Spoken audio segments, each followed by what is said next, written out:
Good morning, everyone. This is Lizzie Jones with this week's Paper Tray Ink Make It Monday video. Today we're going to try a fun technique that combines emboss resist, blending, and a pearly finish. So today we're going to do a technique that I played around with during the last release a little bit. I'm calling it Pearlized blending. So we're taking our inks and we're going to blend them, and then we're going to add a layer of perfect pearls over the top to give it that shimmery, sort of metallic look. Alright, so let's get started. Here I have an A2 card base. It's laid out flat right now, and I've cut a mask using a piece of vellum and the Limitless Layers 2.5-inch circle die here. You can see that hole. And we're just going to stamp our base pattern, and we're going to heat emboss that using some clear powder. So here I've got the Star Scribbles sort of swirl image. We're going to ink that up with some Versamark.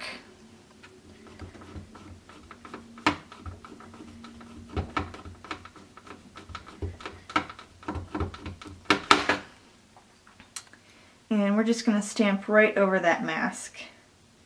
And I'll tell you a little bit later some of the other reasons that we're using a full vellum mask. So stamp that.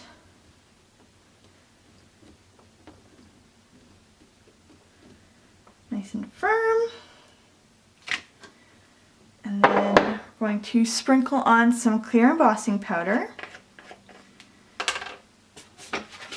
First, let's get our scrap paper up here.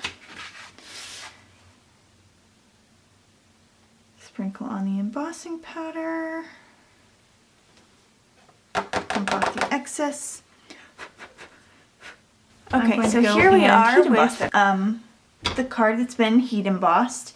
And next we're going to move on to our blending. So today we're using Lemon Tart, Harvest Gold, and Summer Sunrise inks. And we're just going to start blending the ink in that circle to make it look like a moon.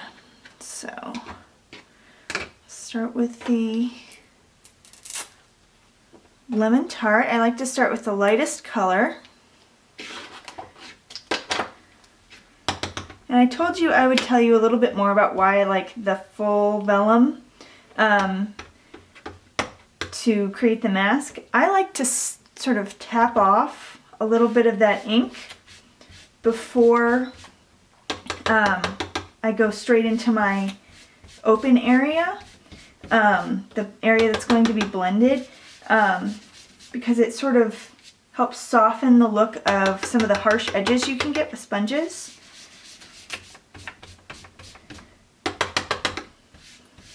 Also, with the vellum, the ink doesn't dry right away because the vellum's got that sort of coated feel to it.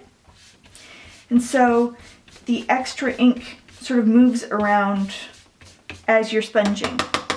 So you're not actually wasting as much ink as you might with just a regular paper mask.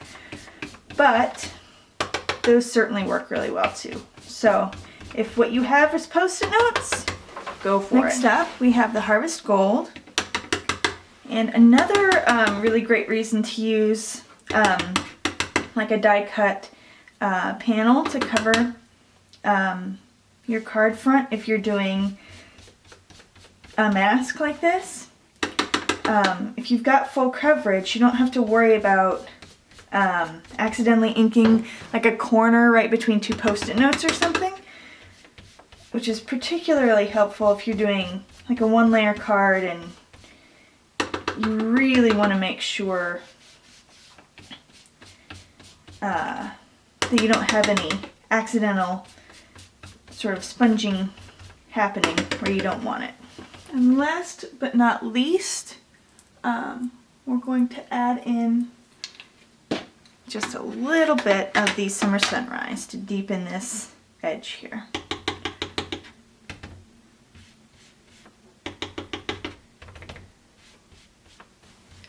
Once all of your blending is done, you're going to take a Versamark ink pad and a sponge or something. I'm just using a cosmetic sponge. And you're going to dip or smoosh the cosmetic sponge right into the ink pad and sponge right over top of your blending. You're going to leave your mask in place for this. Don't move your mask until you're done with this step.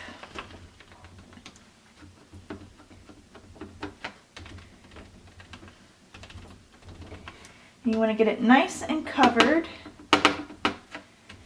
Make sure you get everything because you don't want any holes or blank spots, any missed spots.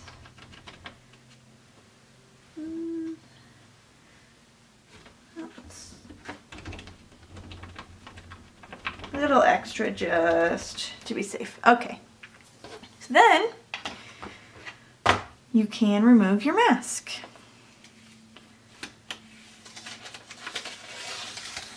Here we go. Got our little moon there. And we're going to take some perfect pearls and a paintbrush here. And you're going to just apply some perfect pearls and then just sort of brush it around with that paintbrush.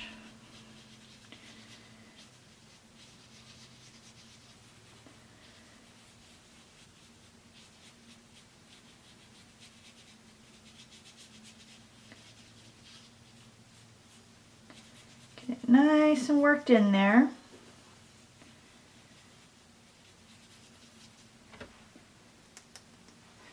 And then we're going to tap off the excess on a little scrap of paper. Put that away. And now comes the fun part. So we're going to buff it out. I just have a baby wipe that I let dry out just for this purpose. It's nice and soft, so it's not going to, scuff it up too much. And you're just going to sort of wipe it off and then buff. You want that color to come through because the perfect pearls do sort of soften the blending. So you want to just go over everything with that cloth. Get it nice and buffed. And there you go. So we have our pearlescent moon. Isn't that cool? All right, so now we are going to finish up the card. Here I have a banner shape stamped with the Happy Halloween sentiment from Superstition and one of the cat die cuts as well. The banner is in royal velvet with white embossing. The cat was die cut from Smoky Shadow and stamped with True Black. So this is going to be a pretty straightforward, simple card. Just going to fold that guy over there. We're going to take our trusty ATG, add some adhesive to the back of our banner. We really want the moon to be the shiny focus here, so we don't want to do too much to take away that focus. A little bit further.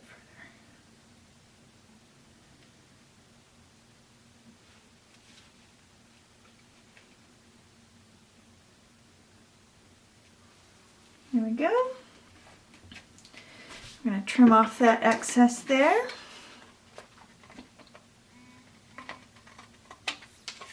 Alright. And we're going to add our spooky cat with some foam tape. Just going to cut off some pieces.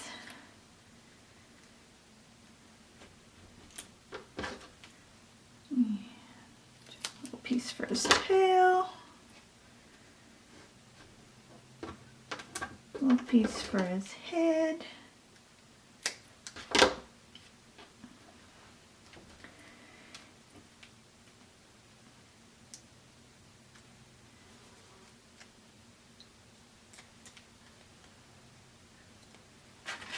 All right.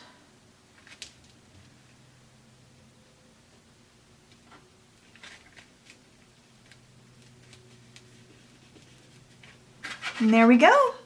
That is the pearlescent blending technique. Thank you so much for joining me today. Make sure to head over to Nicole Hetty's blog for the challenge details and to link up your own project. This has been Lizzie Jones for Paper Tray Inc.'s Make It Monday. Thanks again and have a great week.